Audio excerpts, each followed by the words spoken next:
जय Jagannath welcome to our YouTube channel. तो आपण मानक मोर ओडिया सम्मान यूट्यूब चैनल को अनेक अनेक शुभेच्छा और अभिनंदन।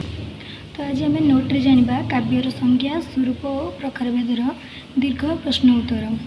तो फास्ट काव्य कौन जाना तार उपक्रम।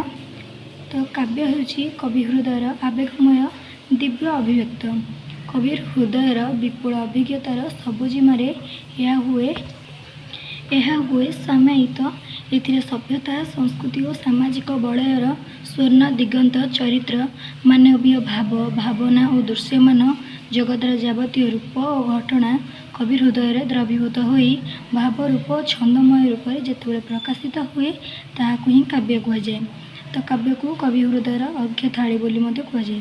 तो काव्य बोली क्या कहुए जाने कौन ना काव्य हूँ कवि हृदय आवेगमय दिव्य अभिव्यक्त माने कवि मनरू जो आवेग सृष्टि हुए जो लेखनी जो रचनाटी करी सेटा कौन गोटे को बही देखिकी लिखिकी कही कि से मनरू माने किसी सामाजिक दृष्टि को देखी किसी मनर माने मनर किसी शब्द को संशोधित करी ये भाव में कौन किसी लिखि था लिखला माने कौन जो कविटी जो काव्य रचना को था रचना बड़ी को काव्य कहुए। तो कवि हृदय विपुलता अभिज्ञतार सबुजिमारे यह हुए सामायित। एथिरे कौन कौन थाए ना सभ्यता संस्कृति और सामाजिक बलर स्वर्ण दिगंत चरित्र से जो लिखि था काव्य रचनाटा से कौन सांस्कृतिक सामाजिक बलय स्वर्ण दिगंत चरित्र मानक नहीं मानवीय भाव भावना मान जो इनका कहली भाव किसी भावी था किसी सामाजिक किसी संस्कृति किसी जगतर कौन जावतीय रूप घटना कवि हृदय द्रवीभूत सब कौन मिसिकी भाव रूपे से कौन सब जाइले सब मिसिले तापर कौन है जो भाव रूप गोटे छंदमय रूप से जिते प्रकाशित मन जो कौन लेखनी माने माइंड कौन भाविले कि हाथ लेखनी मन कौन एपटे लिखिले रचना कले तो ताकू ही कौन कहुए काव्य बोली कहुए। तो काव्य को कवि हृदय अर्घ्य थाली बोली कहुए माने हृदयर अर्घ्य थाली जिन आम कौन दीपटे जलैला बेले अर्घ्यटा केमती निआटा हो जलुचे ना ना सेमती काव्य को कवि हृदय माने कवि हृदय को ही अर्घ्य थाली बोली कहुए। हृदय ही आसूची ना लिखा शैलीटा। तो सी कौन कहले ना संक्षेप कहले जो साहित्य कृति मध्य कल्पनार रूप भावनार गभीरता शब्दर रुचि और रसर उपस्थिति थाए ताकू काव्य कहुए। यह मन को छुए और आनंद देवा सह शिक्षा प्रदान करे। काव्य मध्य कौन करे ना जो साहित्य कृति मध्य कल्पना से जो लिखि था जो रचनाटा करते से कौन कल्पना रूप होता है भावना भाविबा माने गभीरता भावना रही है आपन जहाँ टी संक्षेप भाव देते लिखिदेवे कि पूरा कौन ही काव्य जो रचनाटा भितर कौन से पशिकी लिखे शब्दर जिन आम कौन पढ़ले आमको लगे कि आम यही भितर पशि जाइए शब्दर रुचि और रसर उपस्थिति थाए से कौन शब्द रुचि कौ स्थान कौ माने वर्डटा लगे सुंदर लिखा कौ रस कौ स्थान कौ रस रही कौन काव्यटी सुंदर लगे ताकू कौन कहुए काव्य बोली कहुए। तो यह मन को कौन यह जो काव्यटी लिखिले जिन कौन आम जाने मान जो रामायण कि महाभारत से जो लिखिसन जो काव्य गुरा से कौन आम मन को लगुच कि नहीं आम मन को छुँची द्वारा कौन पुणी आम सकारात्मक भाव आसता कौन आनंद देवा सह शिक्षा से आनंद दी थाए और कौन शिक्षा आमको प्रदान करता काव्य। तो ये आमर कौन उपक्रमटा सरला आम जाना कौन काव्य उत्पत्तिर पृष्ठभूमि। तुम्हें नोट्रे पृष्ठभूमि लिखले चलो न लिखले भी चलो तो लिखिदे भल हम माने काव्यटा कि उत्पत्ति होती पृष्ठभूमिटा कौट कौन है जाना। प्राचीन काल में गोटे स्थान अन्य स्थान को भ्रमण करथिबा गायक कवि मान द्वारा परंपरा क्रमे मुखर मुख को प्रसारित गाथा कविता बा गीति कविता गुड़ सृष्टि होता दीर्घरू दीर्घतर कहानी धर्म गान परंपरा काव्यर उत्पत्ति से कौन कहला ये ना प्राचीन काल में गोटे स्थान जो कवि मैंने जाऊे परिभ्रमण करी गीत गाई गाई मन गणहार लिखि था द्वारा कवि मान द्वारा कौन परंपरा क्रमे मुखर मुखर प्रसारित जो गाथा होता है गीति कविता गुड़ सृष्टि होता है दीर्घरू दीर्घतम कहानी धर्मी गान परंपरा ही काव्य उत्पत्ति जो दीर्घ लंबा कहला लगे गोटे कहानी गान कराए जो परंपरा से कौन काव्यर उत्पत्ति से ही कौन काव्यटी उत्पन्न होती कहानी गुड़िक प्राचीन काल बहु सामाजिक जो कहानी गुड़ा थाए से सब कौन बहुत सामाजिक धार्मिक तथा राजनीतिक घटना बेलू और विभिन्न किंवदंती जनश्रुति धार्मिक से कौन कहले माने जो आम काव्यटी लिखुचे से क्या लिखुचे सामाजिक राजनीतिक धार्मिक से समय जहाँ जहाँ होता पौराणिक ଏସବୁକୁ ନେଇକି କ'ଣ ଘଟଣାବଳକୁ ନେଇକି ହିଁ ଆମେ କ'ଣ କିମ୍ବଦନ୍ତୀ ଜନଶ୍ରୁତି ଲୋକକଥା ବୀରଗାଥା ଓ ଯୁଦ୍ଧ ବିବରଣୀ ସୁନ୍ଦର ସ୍ତ୍ରୀ ଅପହରଣ ତାକୁ କେନ୍ଦ୍ର କରି ଯୁଦ୍ଧ ଏସବୁ ମଧ୍ୟ ଥିଲା କ'ଣ କାବ୍ୟର ଗୋଟିଏ ଗୋଟେ ଉତ୍ପତ୍ତିର ପୃଷ୍ଠଭୂମି। ଏସବୁକୁ ନେଇକି ହିଁ କ'ଣ ଗୋଟେ କାବ୍ୟଟା ରଚନା ହେଇଥାଏ ନା। ମାନେ ଏଇଠି ରାବଣ ଯେଉଁ ସୀତାକୁ ଚୋରି କରିଦେଲେ ସେଟା କ'ଣ ଗୋଟେ ସେ ଚୋରି କଲେ ତାହା ଫଳରେ କ'ଣ ମାନେ ରାମ ଏମିତି ରାଗିଲେ ସେ ତାପରେ କ'ଣ ଗୋଟେ ତାଙ୍କ ଲଙ୍କା ଜୟ କଲେ ନା ନାହିଁ ରାବଣକୁ ମାରିଲେ ଏମିତି କ'ଣ ଗୋଟେ ସେସବୁକୁ ନେଇକି କ'ଣ ଗୋଟେ କାବ୍ୟ ଉତ୍ପତ୍ତିର ପୃଷ୍ଠଭୂମି କୌଣସି ଗୋଟେ କ୍ଷେତ୍ରକୁ ଲକ୍ଷ୍ୟ କରିକି ଯେଉଁ ସାଧନା କରିଥାନ୍ତି ଆଉ। ତ ଏଠି ଗୋଟେ ଏକ୍ଜାମ୍ପଲ୍ କାବ୍ୟର ଯେଉଁ ପ୍ରାଚୀନ ଗ୍ରୀସର ମହାକାବ୍ୟ ହୋମର ରଚିତ ଇଲିଆଡ୍ ଓ ଓଡିଏସ୍ ତଥା ପ୍ରାଚୀନ ଭାରତର ମହାନ ସ୍ରଷ୍ଟା ବ୍ୟାସଦେବ ରଚିତ କ'ଣ କରିଥିଲେ ଯେଉଁ ବଡ଼ ବଡ଼ କାବ୍ୟ ମହାକାବ୍ୟର କୁହାଯାଏ ମହାଭାରତ ମହାକବି ବାଲ୍ମୀକି କ'ଣ ରଚିତ କରିଥିଲେ ରାମାୟଣ ଗ୍ରନ୍ଥ ସ୍ମରଣୀୟ ଏହି ଚାରିଗୋଟି ସର୍ବପ୍ରଥମ ରଚିତ ବୋଲି କ'ଣ ମହାକାବ୍ୟ ବଡ଼ ବଡ଼ ଯେଉଁ ମହାକାବ୍ୟ କେଉଁଟା ନା ଇଲିଆଡ୍ ଓଡିଏସ୍ ମହାଭାରତ ରାମାୟଣ ଏସବୁ ଚାରୋଟି କ'ଣ ବଡ଼ ବଡ଼ ମହାକାବ୍ୟ। ତ ଜାଣିଲ କ'ଣ କାବ୍ୟର ଉପକ୍ରମ ତାପରେ ତା'ର ଉତ୍ପତ୍ତିର ପୃଷ୍ଠଭୂମି ଜାଣିପାରିଲ ତାପରେ କାବ୍ୟର ଆମେ ସଂଜ୍ଞା ଜାଣିବା।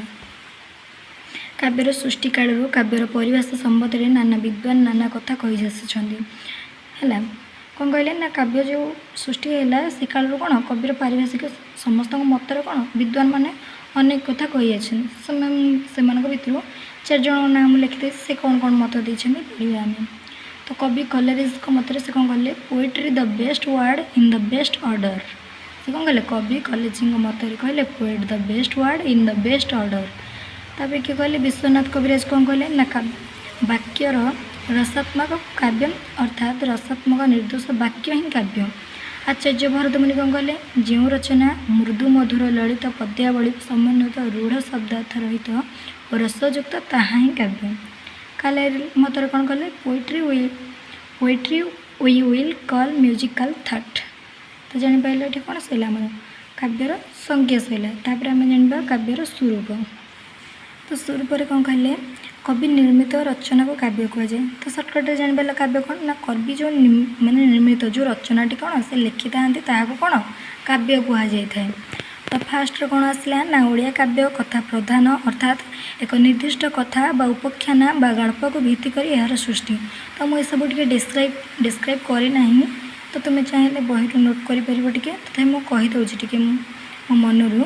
ଓଡ଼ିଆ କାବ୍ୟ କଥା ପ୍ରଧାନ ଅର୍ଥାତ୍ ଏକ ନିର୍ଦ୍ଦିଷ୍ଟ କଥା ବା ଉପାଖ୍ୟାନକୁ ଭିତ୍ତି କରି କ'ଣ ଗଳ୍ପକୁ ଭିତ୍ତି କରି ଏହାର ସୃଷ୍ଟି। ତ ଏହାର ଅର୍ଥ କ'ଣ ନା ଏଠାରେ କ'ଣ ସେ କହିଲା କାବ୍ୟ କଥା ପ୍ରଧାନ ତ ଏଠାରେ କଥାକୁ କ'ଣ ପ୍ରଧାନ ଦିଆଯାଇଛି ଅର୍ଥାତ୍ ଏକ ନିର୍ଦ୍ଦିଷ୍ଟ କଥା ଉପାଖ୍ୟାନ ବା ଗଳ୍ପକୁ ଭିତ୍ତି କରି ଯେମିତିକି ନିର୍ଦ୍ଦିଷ୍ଟ କଥା ହେଉ ବା କାହାଣୀ ହେଉ ବା ଗଳ୍ପକୁ ନେଇକି କ'ଣ ଏହା ସୃଷ୍ଟି ହୋଇଥାଏ। ପଛରେ ଆମେ ପଢ଼ିଥିଲେ ଯେଉଁ ଉତ୍ପତ୍ତି ତା'ର ପୃଷ୍ଠଭୂମି ତ ଜାଣିପାରିଲ ଏଠାରେ କ'ଣ କଥାକୁ ପ୍ରାଧାନ୍ୟ ଦିଆଯାଇଥାଏ ଯେମିତିକି ନିର୍ଦ୍ଦିଷ୍ଟ କଥା ହେଉ ବା କାହାଣୀ ବା ଗଳ୍ପକୁ ନେଇକି ହିଁ କ'ଣ ଏହା ସୃଷ୍ଟି ହୁଏ।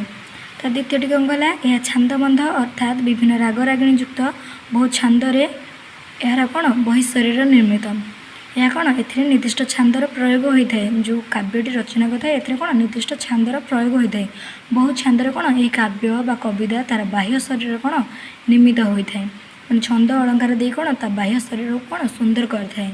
ତ 3 ନମ୍ବରରେ କ'ଣ କହିଲା ନା ଆନ୍ତଃସ୍ୱରୂପ ଦୃଷ୍ଟିରୁ ଆଦି ରସ ବା ଶୃଙ୍ଗାର ହେଉଛି ଏହାର ମୁଖ୍ୟ ରସ। 3 ନମ୍ବର କ'ଣ କହିଲା ନା ଆନ୍ତ ମାନେ ଅନ୍ତ ଭିତର 3 ନମ୍ବର କ'ଣ ହେଲା ନା ଆନ୍ତଃସ୍ୱରୂପ ଦୃଷ୍ଟିରୁ ଆଦି ଶକ୍ତି ବା ଶୃଙ୍ଗାର ହେଉଛି ଏହାର ମୁଖ୍ୟ ରସ। ତ 3 ନମ୍ବରରେ କ'ଣ କହିଲା ନା ଆନ୍ତ ମାନେ ଅନ୍ତ ଭିତରକୁ ଦେଖିବା ଯେଉଁ କାବ୍ୟଟି ରଚନା କରିଥାଏ ତାହା କ'ଣ ଆମେ ଭିତରୁ ଗଭୀରକୁ ଯାଇକି ଦେଖିବା ନା। ତାପରେ ଆଦି ରସ ମୁଖ୍ୟ ରସ ଏହାର ହୋଇଥାଏ ହେଉଛି ଶୃଙ୍ଗାର ରସ ଅର୍ଥାତ୍ କ'ଣ ରୀତି ଯାହାକି ନାୟକ ଓ ନାୟିକାଙ୍କ ମିଳନ ଘଟିଥାଏ ଅର୍ଥାତ୍ ସେ କାବ୍ୟର କ'ଣ ମୁଖ୍ୟତଃ ଶୃଙ୍ଗାର ରସ ହିଁ ରହିଥାଏ। ତ ଜାଣିପାରିଲ 3 ନମ୍ବର। ତ 4 ନମ୍ବର କ'ଣ ହେଲା ଏହା ବିଷୟନିଷ୍ଠ ଅର୍ଥାତ୍ ଭାବ ପ୍ରଧାନ ଅପେକ୍ଷା ଓ ଓଡ଼ିଆ କାବ୍ୟ ଅଧିକ ବିଷୟ ପ୍ରଧାନ। ତ 4 ନମ୍ବରଟାରେ କ'ଣ କହିଲା ନା ଏଥିରେ ବିଶେଷତଃ ବିଷୟକୁ ପ୍ରଧାନ ଦିଆଯାଇଥାଏ ଓ ଭାବକୁ କ'ଣ ଗୁରୁତ୍ୱ ଦିଆଯାଇଥାଏ। ଗୁରୁତ୍ୱ ଦିଆଯାଉଥିଲେ ମଧ୍ୟ ଓଡ଼ିଆ କାବ୍ୟର ବିଷୟବସ୍ତୁକୁ ମଧ୍ୟ କ'ଣ ଅଧିକ ପ୍ରାଧାନ୍ୟ ଦିଆଯାଉଥିଲା। ତ ତାପରେ 4 ନମ୍ବର ସରିଲା ତାପରେ 5 ନମ୍ବରର ସ୍ୱରୂପ ଜାଣିବା। 5 ନମ୍ବର କ'ଣ କହିଲା ନା ଏହାର ଆନନ୍ଦ ପ୍ରଦାନ ଅଭିମୁଖ୍ୟ ଅର୍ଥାତ୍ ପାଠକ ଶ୍ରୋତା ଚିତ୍ତରେ ଚମତ୍କାରିତ ସୃଷ୍ଟି କରି ତା'ର ମାନବୋଧ କରିବା ଏହାର ପ୍ରଥମ ଓ ପ୍ରଧାନ ଲକ୍ଷ୍ୟ। ଏଣୁ ଚମତ୍କାରିତ ହିଁ ଏହିସବୁ କାବ୍ୟର ପ୍ରାଣ ସ୍ୱରୂପ। ଏଇ 5 ନମ୍ବରରେ କ'ଣ କହିଲା ନା ଯେଉଁ କାବ୍ୟ ରଚନା କରାଯାଉଥିଲେ ତାହା କେଉଁଭଳି ଭାବନେ ଶ୍ରୋତାମାନଙ୍କ ମନରେ ଆନନ୍ଦ ପ୍ରଦାନ କରିଥାଏ ବା ପ୍ରଦାନ କରିବ ଓ ଗ୍ରହଣୀୟ ହେବ, ତାହା ହେଉଛି ତା'ର କ'ଣ ଆଭିମୁଖ୍ୟ ବା ନିର୍ଦ୍ଦିଷ୍ଟ ଲକ୍ଷ୍ୟ। ଓଡ଼ିଆମାନଙ୍କର ମୂଳ ଲକ୍ଷ୍ୟ ହିଁ ଥିଲା ଏହା। ତ ପୁଣି କ'ଣ କହିଲା, ମାନେ କାବ୍ୟର କ'ଣ ଯେଉଁ କାବ୍ୟ ରଚନା କରାଯାଉଥିଲା ତାହା କେଉଁଭଳି ଭାବନେ ଶ୍ରୋତାମାନଙ୍କ ମନରେ କ'ଣ ଆନନ୍ଦ ଦେବ। ମାନେ ମୁଁ କ'ଣ ଯାଇଥାଏ ଲେଖିଦେଲେ ସମସ୍ତେ କ'ଣ ଶୁଣିଦେଲେ ବାଧ୍ୟ ଅଛି। ମାନେ କ'ଣ ଶ୍ରୁତି ମଧୁର, ମାନେ ଶୁଣିବାକୁ ମଧୁର ଲାଗୁଥିବ, ବୁଝିବାକୁ ଭଲ ଲାଗୁଥିବ, ସରଳ ଭାଷା ହେଇଥିବ ଏବଂ କ'ଣ ଆନନ୍ଦ ଦେବା ସହିତ କ'ଣ ଶିକ୍ଷା ମଧ୍ୟ ପ୍ରଦାନ କରୁଥିବ। ସେଇ କାବ୍ୟଟା କ'ଣ ସମସ୍ତଙ୍କ ଶ୍ରୁତି ମଧୁର ଲାଗିବ, ସମସ୍ତେ କ'ଣ ଶୁଣିବାକୁ ଇଚ୍ଛା ପ୍ରକଟ କରିବେ। ତ ସେ କ'ଣ କହିଲା, ଯେଉଁ କାବ୍ୟ ରଚନା କରାଯାଇଥାଏ ତାହା କେଉଁଭଳି ଭାବନେ ଶ୍ରୋତାମାନଙ୍କ ମନରେ କ'ଣ ଆନନ୍ଦ ପ୍ରଦାନ କରିବ ଓ ଗ୍ରହଣୀୟ ହେବ, ତାହା ହେଉଛି ତା'ର ଆଭିମୁଖ୍ୟ। ମାନେ ତାହା କ'ଣ ତା'ର ଗୋଟେ ମୂଳ ଲକ୍ଷ୍ୟ, ଓଡ଼ିଆମାନଙ୍କର ମୂଳ ଲକ୍ଷ୍ୟ ଥିଲା। ତାପରେ କାବ୍ୟର ସେହିଭଳି ନିର୍ଦ୍ଦିଷ୍ଟ ଛାନ୍ଦ ନଥାଏ ଏବଂ କାବ୍ୟର କ'ଣ ନିର୍ଦ୍ଦିଷ୍ଟ ଛନ୍ଦ ନଥାଏ। କାବ୍ୟର ବର୍ଣ୍ଣନା କେଉଁଠି ସଂକ୍ଷିପ୍ତତା ଓ ପରିଲିଖିତ ହେଉଥିବା ସ୍ଥଳେ କେଉଁଠି ମଧ୍ୟ ବିସ୍ତୃତ ହୋଇଥାଏ। ଯେଉଁ ମହାଭାରତରେ ଲେଖା ହେଇଥିଲା ସେଇଟା କ'ଣ ମାନେ କ'ଣ ଏଣୁ ଚମତ୍କାରିତ ଯେଉଁ ଏ କାବ୍ୟର କ'ଣ ପ୍ରାଣ ସ୍ୱରୂପ। ସେ କ'ଣ କହିଲେ ନା, କାବ୍ୟର ଯେଉଁଭଳି ମାନେ କେଉଁଠି ତା'ର ଛାନ୍ଦ କୌଣସି ନିର୍ଦ୍ଦିଷ୍ଟ ଛାନ୍ଦ ନଥାଏ ଯେଉଁ କାବ୍ୟ ଲେଖାଥିଲା, କିନ୍ତୁ କେଉଁଠି ତାହା ବଡ଼ ହୋଇଯାଇଥାଏ, କେଉଁଠି ଛୋଟ ହୋଇଯାଇଥାଏ। ଏଭଳି ମାନେ ମହାଭାରତରେ ମୂଳ ମହାଭାରତ ଅଛି, ମୂଳ ରାମାୟଣ ଅଛି ଗୋଟେ, ତାପରେ କ'ଣ ସଂସ୍କୃତି ଗୋଟେ ଏମିତି ନାହିଁ କି, ସେ କ'ଣ ହେଲା କେଉଁଠି କ'ଣ ସଂକ୍ଷିପ୍ତତା ହେଇଛି, ଗୋଟେ ବଡ଼ ହେଇଛି, ହେଉଛି ସ୍ୱରୂପ ଶୈଳୀ ଆମର। ତାପରେ ଆମେ କ'ଣ ଜାଣିବା, ସଂଜ୍ଞା ସ୍ୱରୂପ ଉପକ୍ରମ ପୃଷ୍ଠଭୂମି ଜାଣିପାରିଲେ। ତାପରେ କ'ଣ ଜାଣିବା, କାବ୍ୟର ପ୍ରକାରଭେଦ। ତ ଏଇ ଯେଉଁ ଫାଷ୍ଟ ଏତିକ କହିବି, ଫାଷ୍ଟ ଯେଉଁ ଏଇ ନୋଟ୍ ତକ କହିବି, ଏ ତ କ'ଣ ତମ ବହିରେ ଏମିତି କିଛି ନାହିଁ, ଜାଣିଲେ ଭଲ, ନ ଜାଣିଲେ ବି ଭଲ। କିନ୍ତୁ ବହି ମାନେ କେଉଁମାନେ କ'ଣ କ'ଣ ମତ ଦେଇଛନ୍ତି ତାହା ଲେଖାଯାଇଛି ଏଠି। ଆଉ କାବ୍ୟର ପ୍ରକାରଭେଦ, ଭାରତୀୟ କାବ୍ୟତତ୍ତ୍ୱ ଅନୁଯାୟୀ କାହା ଅନୁଯାୟୀ, କାବ୍ୟତତ୍ତ୍ୱ ଅନୁଯାୟୀ କାବ୍ୟକୁ ଦୁଇ ଭାଗରେ ବିଭକ୍ତ କରାଯାଇଛି, ଯଥା ଦୃଶ୍ୟ କାବ୍ୟ ଓ ଶ୍ରାବ୍ୟ କାବ୍ୟ। ଦୃଶ୍ୟ କାବ୍ୟ ଶ୍ରାବ୍ୟ କାବ୍ୟ ତ ଜାଣିଥିବ, ନାଟକରେ ପଢ଼ିଥିବ। ତ ଯାହା ଦର୍ଶନ ଦ୍ୱାରା ଉପଲବ୍ଧ ହୁଏ ତାହାକୁ ଦୃଶ୍ୟ କାବ୍ୟ ଓ ଯାହା ଶ୍ରବଣ ଦ୍ୱାରା ଉପଭୋଗ୍ୟ ହୁଏ ତାହାକୁ ଶ୍ରାବ୍ୟ କାବ୍ୟ ବୋଲି କୁହାଯାଏ। ମାନେ ଯାହା ଦେଖିକି ଆମେ ଉପଲବ୍ଧ କରୁଛେ, ଜାଣୁଛେ, ତାହା କ'ଣ ଦୃଶ୍ୟ କାବ୍ୟ, ଆଉ ଯେଉଁଟା ଆମେ ଶୁଣିକି ଉପଭୋଗ କରୁଛେ ତାହା ହେଉଛି ଶ୍ରାବ୍ୟ କାବ୍ୟ। ଏବଂ ପରବର୍ତ୍ତୀ ସମୟରେ କାବ୍ୟକୁ ବିଭିନ୍ନ ଦୃଷ୍ଟିକୋଣରୁ ଭିନ୍ନ ଭିନ୍ନ ଭାଗରେ ବିଭକ୍ତ କରାଯାଇଛି। ସେମିତି କ'ଣ କାବ୍ୟକୁ ଯେମିତି ଅନୁଯାୟୀ ଦୁଇ ଭାଗରେ ହେଲା, ଦୃଶ୍ୟ ଆଉ ଶ୍ରାବ୍ୟ, ସେମିତି ପରବର୍ତ୍ତୀ ସମୟରେ ପୁଣି ହେଲେ କ'ଣ ବିଭିନ୍ନ ଭାଗରେ ଭିନ୍ନ ଭିନ୍ନ ପ୍ରକାର ହୋଇଛି। ତ କ'ଣ ହେଇଛି ନା, କାବ୍ୟର ପ୍ରକାରଭେଦ ତ୍ରିବିଧ, ତିନି ଭାଗରେ ପୁଣି ହେଇଗଲାଣି। କ'ଣ କ'ଣ, ଶୈଳୀ ଦୃଷ୍ଟିରୁ, ଅର୍ଥ ଦୃଷ୍ଟିରୁ, ଛନ୍ଦବନ୍ଧ ଦୃଷ୍ଟିରୁ। ମାନେ କ'ଣ ଯେମିତି ଆମେ କାବ୍ୟ ତତ୍ତ୍ୱ ଦୃଷ୍ଟିରୁ, ତାପରେ ଏମିତି କାବ୍ୟ ପୁଣି କ'ଣ ଶୈଳୀ ଦୃଷ୍ଟିରୁ ମଧ୍ୟ କେତେ ପ୍ରକାର ହେଇଥିବ, ଅର୍ଥ ଦୃଷ୍ଟିରୁ କେତେ ପ୍ରକାର ହେଇଥିବ, ଛନ୍ଦବନ୍ଧ ଦୃଷ୍ଟିରୁ ମଧ୍ୟ କେତେ ପ୍ରକାର ହେଇଥିବ। ତ ଫାଷ୍ଟ ଆମେ ଜାଣିବା କ'ଣ ଶୈଳୀ ଦୃଷ୍ଟିରୁ କାବ୍ୟକୁ କେତେ ଭାଗରେ ବିଭକ୍ତ କରାଯାଇଛି। ସେ କ'ଣ କହିଲା ନା, ଶୈଳୀ ଦୃଷ୍ଟିରୁ କାବ୍ୟକୁ ତିନି ଭାଗରେ ବିଭକ୍ତ କରାଯାଇଛି। କ'ଣ କ'ଣ ନା, ଗଦ୍ୟ କାବ୍ୟ, ପଦ୍ୟ କାବ୍ୟ, ଗଦ୍ୟ ପଦ୍ୟ ମିଶ୍ରିତ କାବ୍ୟ। ତ ଏହାକୁ ମୁଁ ଡିସ୍କ୍ରାଇବ୍ କରିଦେଇଛି। ଗଦ୍ୟ କାବ୍ୟ କାହାକୁ କୁହାଯାଏ ଜାଣିବା, ପଦ୍ୟ କାବ୍ୟ କାହାକୁ, ଗଦ୍ୟ ପଦ୍ୟ ପୁଣି ମିଶ୍ରିତ ଚମ୍ପୁ କାବ୍ୟ କାହାକୁ କୁହାଯାଏ। ସେ କ'ଣ କହିଲା ଫାଷ୍ଟ ନା, ଗଦ୍ୟ କାବ୍ୟ ଯେତେବେଳେ କବି ନିଜର ସୁପ୍ତ ସୃପ୍ତି ଭାବନାକୁ ଗଦ୍ୟ ମାଧ୍ୟମରେ ପ୍ରକାଶ କରେ ସେତେବେଳେ ତାହାକୁ ଗଦ୍ୟ କାବ୍ୟ କୁହାଯାଏ। କବିର ପ୍ରକୃତ କବିତ୍ୱ ପରୀକ୍ଷା କରିବାରେ ମାପକାଠି ହେଉଛି କ'ଣ ଗଦ୍ୟ କାବ୍ୟ। ଏହା ଦୁଇ ପ୍ରକାର, ଯଥା କଥା, ଆଖ୍ୟାନିକ। ଆଉ ତାପରେ କ'ଣ ହେଲା ଏମିତି ପଦ୍ୟ କାବ୍ୟ। ପଦ୍ୟ କାବ୍ୟ କ'ଣ, କବି ଯେତେବେଳେ ନିଜର ଭାବକୁ ପଦ୍ୟ ମାଧ୍ୟମରେ ବ୍ୟକ୍ତ କରିଥାଏ ସେତେବେଳେ ତାକୁ କ'ଣ ପଦ୍ୟ କାବ୍ୟ କୁହାଯାଏ। ପଦ୍ୟ କାବ୍ୟ ହେଲେ କ'ଣ ଦୁଇ ଭାଗରେ, ଗୋଟେ ମହାକାବ୍ୟ, ଗୋଟେ ଖଣ୍ଡକାବ୍ୟ। ତ ଖଣ୍ଡକାବ୍ୟ ଯେମିତି ଥିବ ଆମେ ପଢ଼ିଛେ ଚିଲିକା ରାଧାନାଥ ରାୟଙ୍କର। ତାହେଲେ ମହାକାବ୍ୟ ଫାଷ୍ଟ ଆମେ ମହାକାବ୍ୟ କାହାକୁ, ମୁଁ ଆଉ ଟିକେ ବୁଝଉନି, ଏହା ତ ଜାଣିଥିବ, ଟିକେ ବୁଝିଯିବ ହେଲା। ମହାକାବ୍ୟ କାହାକୁ କୁହାଯାଏ, କୌଣସି ବିଷୟବସ୍ତୁକୁ ଆଧାର କରି ପଦ୍ୟ ଆକାରରେ କବିତ୍ୱ ଭାବ ବ୍ୟକ୍ତ କରାଯାଏ ଏବଂ ତା'ର ଆକାର ଯଦି ଅପେକ୍ଷାକୃତ ବୃହତ୍ ହୁଏ ତେବେ ତାହାକୁ ମହାକାବ୍ୟ ବୋଲି କୁହାଯାଏ। ତ ଜାଣିପାରିଲେ ମହାକାବ୍ୟ କାହାକୁ କୁହାଯାଏ। ଉପେନ୍ଦ୍ର ଭଞ୍ଜଙ୍କ ଯେଉଁ ଲାବଣ୍ୟବତୀ ଓ ରାଧାନାଥଙ୍କ ମହାଯାତ୍ରା ହେଉଛି କ'ଣ ମହାକାବ୍ୟ। ମହାଯାତ୍ରା ଜାଣିଲ, ରାଧାନାଥଙ୍କ ମହାଯାତ୍ରା, ରାଧାନାଥଙ୍କ ଚିଲିକା ହେଉଛି ଗୋଟେ ଖଣ୍ଡକାବ୍ୟ। ତ ଜାଣିପାରିଲ ମହାକାବ୍ୟ କାହାକୁ କୁହାଯାଏ। ତାପରେ କ'ଣ ଜାଣିବା, ଖଣ୍ଡକାବ୍ୟ। ମହାକାବ୍ୟର ଶୈଳୀକୁ ଆଧାର କରି ଯଦି କୌଣସି ବିଷୟରେ କିଛି ଅଂଶକୁ ପଦ ଆକାରରେ ବର୍ଣ୍ଣନା କରାଯାଇଥାଏ ତେବେ ତାହା ଖଣ୍ଡକାବ୍ୟ କୁହାଯାଏ। ଏହାକୁ ଗୀତିନାଟ୍ୟ ଲେୟାର୍ସ ମଧ୍ୟ କୁହାଯାଏ। ଇଂଲିଶ ତାର କ'ଣ କୁହାଯାଏ, ଲେୟାର୍ସ ମଧ୍ୟ କୁହାଯାଏ। କାଳିଦାସଙ୍କ ମେଘଦୂତ, ଜୟଦେବଙ୍କ ଗୀତଗୋବିନ୍ଦ, ରାଧାନାଥଙ୍କ ଚିଲିକା, ଅଭିମନ୍ୟୁଙ୍କ ବିଦଗ୍ଧ ଚିତ୍ତାବଳୀ, ଦୀନକୃଷ୍ଣଙ୍କ ରସକଳା ଇତ୍ୟାଦି ଗୋଟେ ଗୋଟେ ଖଣ୍ଡକାବ୍ୟ। ତ ଏଠି ଆମର ସରିଲା ଗଦ୍ୟ କାବ୍ୟ ସରିଲା। ତାର ପଦ୍ୟ କାବ୍ୟ ଆମେ ପଢ଼ିଲେ କାହା କେତେ ଭାଗରେ। ତାପରେ କ'ଣ ଜାଣିବା ଆମେ 3 ନମ୍ବର ଗଦ୍ୟ ପଦ୍ୟ ମିଶ୍ରିତ ଚମ୍ପୁ କାବ୍ୟ କାହାକୁ କୁହାଯାଏ।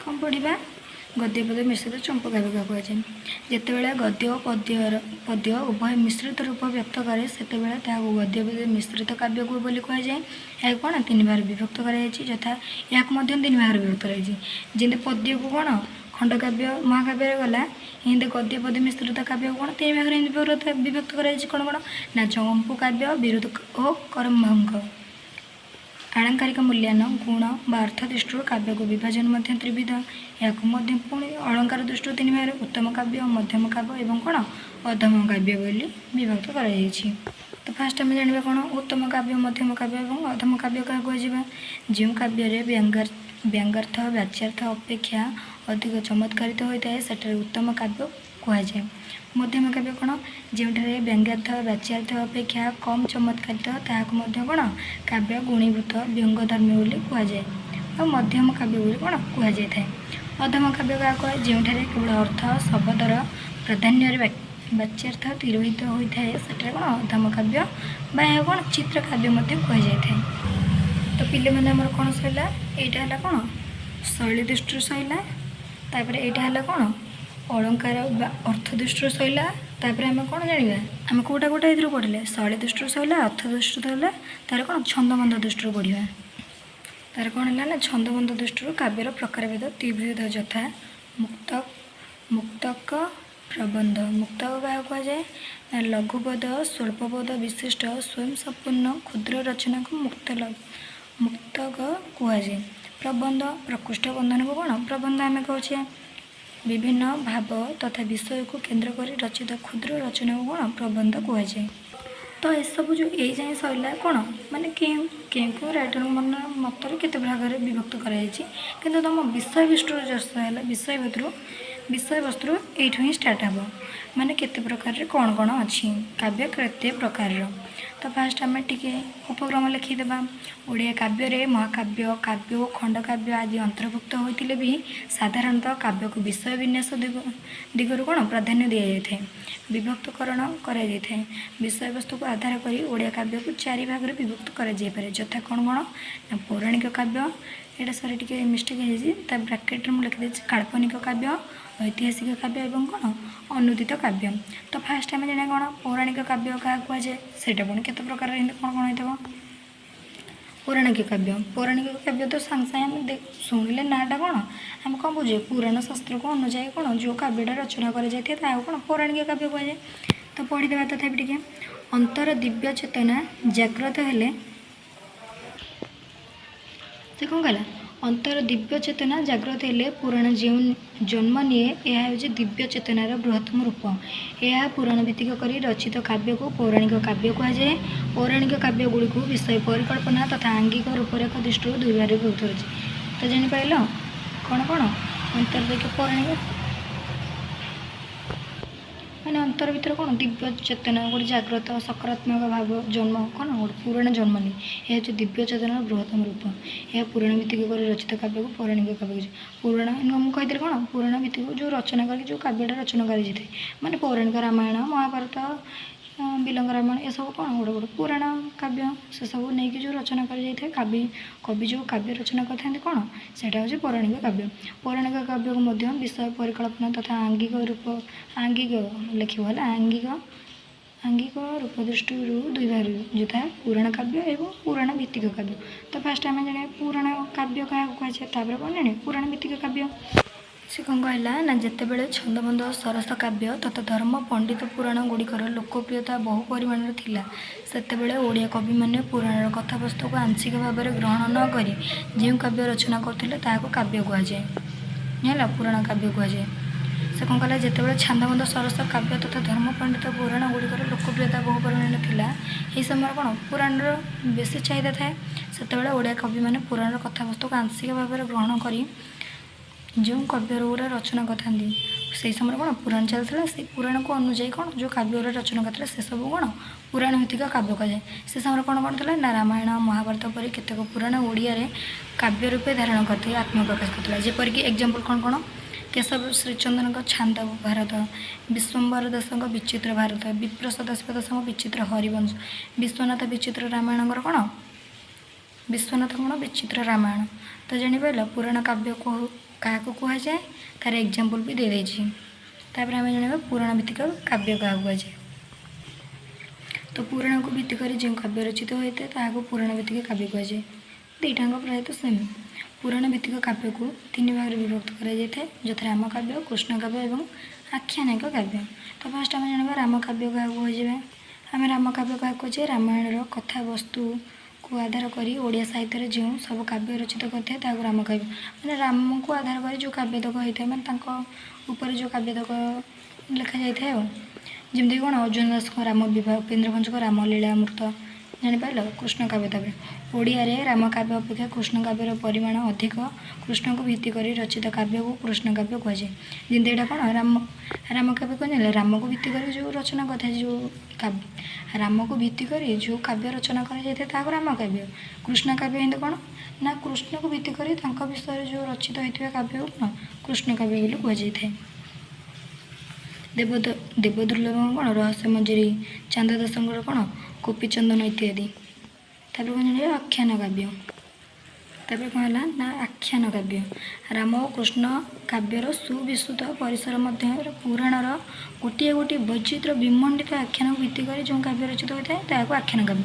ମାନେ ରାମ ଆଉ କୃଷ୍ଣଙ୍କର କାବ୍ୟକୁ ସୁବିସ୍ତୃତ ପରିସର ମଧ୍ୟରେ ପୁରାଣ ଗୋଟିଏ ଗୋଟିଏ ବୈଚିତ୍ର୍ୟ ମଣ୍ଡିତ ଆଖ୍ୟାନକୁ କ'ଣ ଭିତ୍ତି କରି, ଗୋଟେ ଗୋଟେ କ'ଣ ବିମଣ୍ଡିତ ଆଖ୍ୟାନକୁ ଭିତ୍ତି କରି ଯେଉଁ କାବ୍ୟ ଦୁଇ ଜଣଙ୍କୁ ମିଶାଇକି ଗୋଟେ ଯେଉଁ ଲେଖିଥାନ୍ତି କାବ୍ୟ ରଚନା ତାହାକୁ ଆଖ୍ୟାନ କାବ୍ୟ କୁହାଯାଏ। ହରିହରଙ୍କର ମଦଳାସା, ଉପେନ୍ଦ୍ର ଭଞ୍ଜଙ୍କର ସୁଭଦ୍ରା ପରିଣୟ ଏମିତି। ତାପରେ ଆମେ ଜାଣିଲେ ଏଠି କ'ଣ ତ 1 ନମ୍ବରରେ ଆମେ ଜାଣିଥିଲେ ପୌରାଣିକ କାବ୍ୟ, ତାକୁ 2 ଭାଗରେ ଏମିତି। ତାପରେ କ'ଣ ଆସିଲା କାଳ୍ପନିକ କାବ୍ୟ। କାଳ୍ପନିକ କାବ୍ୟ ଏମିତି ପଢ଼ିବା। କାଳ୍ପନିକ କାବ୍ୟ କାହାକୁ କୁହାଯାଏ? ଯେଉଁ କାବ୍ୟ କବି କଳ୍ପନାର ବିଲୋକକୁ ଅତି ମାର୍ମିକ ଓ ଲୋଭନୀୟ କରି ପ୍ରକାଶ କରିଥାଏ ତାହାକୁ କାଳ୍ପନିକ କାବ୍ୟ କୁହାଯାଏ। ମାନେ ଯେଉଁ କାବ୍ୟ କବି କ'ଣ କଳ୍ପନାକୁ ଆଧାର କରି ଅତି ମାର୍ମିକ ଓ ଲୋଭନୀୟ କରି ପ୍ରକାଶ, ମାନେ ଆମେ କ'ଣ ଯଦି ଆମେ କାବ୍ୟଟି ପଢ଼ିବା ମାନେ କ'ଣ ଆମ ମନ ଭିତରେ ଗୋଟେ ଉତ୍ସାହ, ତାପରେ କ'ଣ ହେବ, ତାପରେ କ'ଣ ଏମିତି କ'ଣ ତାକୁ କାଳ୍ପନିକ କାବ୍ୟ ବୋଲି କୁହାଯାଏ। ଏହି କାବ୍ୟର କଳ୍ପନା ଶକ୍ତିର ବଳରେ ଏକ କଳ୍ପନା ଜଗତ ସୃଷ୍ଟି କରି ପାଠକ ଚିତ୍ତକୁ ବିମୋହିତ କରେ। ଏଠାରେ କଳ୍ପନା ହିଁ ମୁଖ୍ୟ କଥା ଥାଏ। ତାର ନାୟକ ନାୟିକା କଥାବସ୍ତୁ ସବୁକିଛି ହିଁ କାଳ୍ପନିକ। ସେ ଯେଉଁ କାବ୍ୟଟି ଲେଖେ ସେସବୁ କ'ଣ ପୁରା ଟୋଟାଲ୍ ହିଁ କ'ଣ କଳ୍ପନାରେ ହିଁ ସେ କାବ୍ୟଟି ରଚିତ ହୋଇଥିବ। ତାର କାବ୍ୟ ବିଷୟବସ୍ତୁର ଉପସ୍ଥାପନ କୌଶଳ ଦୃଷ୍ଟିରୁ ଏହାକୁ ମଧ୍ୟ କ'ଣ 2 ଭାଗରେ। ସେଇଟା ଯେମିତି କ'ଣ ପୌରାଣିକରୁ କ'ଣ ପୁରାଣ ହେଲା, ପୁରାଣ ଭିତ୍ତିକ ହେଲା। ଏଇଟା ଏମିତି କଳ୍ପନାରୁ କ'ଣ ହେଲା ବିଷୟବସ୍ତୁର ଦୃଷ୍ଟିରୁ ଦେଖିଲେ ଦୀର୍ଘାବୟ ବିଶିଷ୍ଟ ଗୁରୁକାବ୍ୟ ଏବଂ କ୍ଷୁଦ୍ରାବୟବ ବିଶିଷ୍ଟ ଗୁରୁକାବ୍ୟ। ତାପରେ ଆମେ ଜାଣିବା ଦୀର୍ଘାବୟ ବିଶିଷ୍ଟ ଗୁରୁକାବ୍ୟ କାହାକୁ କୁହାଯାଏ? ନରସିଂହ ଶରଣଙ୍କର। ଏଠି ପିଲା ମୁଁ ଲେଖିନି କାହାକୁ କୁହାଯାଏ ଦୀର୍ଘାବୟ ବିଶିଷ୍ଟ ଗୁରୁକାବ୍ୟ। ଦୀର୍ଘ ମାନେ ଯେଉଁ ସଂକ୍ଷିପ୍ତତା ଆଉ ସଂକ୍ଷିପ୍ତତା ଏବଂ କ'ଣ ଦୀର୍ଘତା ବିସ୍ତୃତତା ଏମିତି ଜାଣିଥିଲେ ସେଇଟା ସେମିତି। ନରସିଂହ ଶରଣଙ୍କ ପରିମଳା, ଲୋକନାଥଙ୍କର ରସକଳା, ଧନଞ୍ଜୟ ଏରା ଏକ୍ଜାମ୍ପଲ୍ ଗୁଡ଼ା। ଧନଞ୍ଜୟ ଭଞ୍ଜଙ୍କ ଅନଙ୍ଗ ରେଖା, ଉପେନ୍ଦ୍ର ଭଞ୍ଜଙ୍କ ଲାବଣ୍ୟବତୀ, କୋଟି ବ୍ରହ୍ମାଣ୍ଡ ସୁନ୍ଦରୀ ଏସବୁ। ଲାବଣ୍ୟକୁ ମୋର ରାବଣୀ ହେଇଯାଇଛି, ତୁମେ ଠିକ୍ରେ କରେକ୍ସନ୍ କରିଦେବ। କ୍ଷୁଦ୍ରାବୟବ ବିଶିଷ୍ଟ ଗୁରୁକାବ୍ୟ। ତାପରେ ଉପେନ୍ଦ୍ର ଭଞ୍ଜଙ୍କ ସୁବର୍ଣ୍ଣରେଖା, ଧନଞ୍ଜୟ ମିଶ୍ରଙ୍କର କ'ଣ ତ୍ରିପୁରା ସୁନ୍ଦରୀ। ତ ଏଥିରେ କ'ଣ ଆମର କାଳ୍ପନିକ ସରିଲା। ତାପରେ ଆମେ କ'ଣ ଜାଣିବା ଐତିହାସିକ ଜାଣିବା। ଏଥିରେ କ'ଣ ହେଲା ଐତିହାସିକ ଦୃଷ୍ଟିରୁ ହିଁ ଯେଉଁ କାବ୍ୟର ରଚନା କରିଥାଏ ତାହାକୁ ଐତିହାସିକ କାବ୍ୟ କୁହାଯାଇଥିବ। ଆଉ ଐତିହାସିକ ବା କିମ୍ବଦନ୍ତୀକୁ କଙ୍କାଳ ମାତ୍ର ଏଇଟା କୁହାଯାଇଛି କଙ୍କାଳ ହେଲା କଙ୍କାଳ। ଇତିହାସ ବା କିମ୍ବଦନ୍ତୀରୁ କଙ୍କାଳ ମାତ୍ର ଗ୍ରହଣ କରି କବି ସେଥିରେ କ'ଣ ସ୍ୱକଳ୍ପନା ପ୍ରସ୍ତୁତ ରକ୍ତମାଂସ ସଂଯୋଗ କରି ଯେଉଁ କାବ୍ୟ ରଚିତ ତାହାକୁ କ'ଣ ଐତିହାସିକ କାବ୍ୟ ସୃଷ୍ଟି କରିଥାଏ ହେଲା। ଜାଣିପାରିଲ ଐତିହାସିକ କାବ୍ୟ କାହା ଇତିହାସ ପୃଷ୍ଠଭୂମିକୁ ଆଖି ଆଗରେ ରଖିକି ଯେଉଁ କ'ଣ ମାନେ ତାଙ୍କ ଯେଉଁ ଇତିହାସ ବିଷୟରେ ସେ କିଛି ଜାଣିଥିବେ, ହେଲେ କ'ଣ ତାହାକୁ ଆହୁରି ଛନ୍ଦ ଅଳଙ୍କାର ଦେଇକି ମଧ୍ୟ କ'ଣ କବିମାନେ ସେ ଯେଉଁ ରଚନା କରିଥାନ୍ତି ସେଇଟା କ'ଣ ଐତିହାସିକ କାବ୍ୟ ହୋଇଥାଏ। ତ ଇତିହାସ ଭିତ୍ତିକ କାବ୍ୟ ମଧ୍ୟ କ'ଣ 2 ଭାଗରେ, ଯେମିତି କ'ଣ ଇତିହାସ ଭିତ୍ତିକ କାବ୍ୟ ଏବଂ କିମ୍ବଦନ୍ତୀମୂଳକ କାବ୍ୟ। ଇତିହାସ ଭିତ୍ତିକ କ'ଣ କାବ୍ୟ କ'ଣ ନା ଇତିହାସରେ ଯେଉଁ କଥାଟା ଜାଣିଥିବେ ସେଇଟାକୁ ନେଇକି କ'ଣ ଯେଉଁ କାବ୍ୟଟା ଲେଖିବେ, ଆଉ କିମ୍ବଦନ୍ତୀ ନିଜ ମନରୁ କିଛି ଜଣାଶୁଣା ଶୁଣିକି ଯେଉଁ ଲେଖିବେ ଆଉ।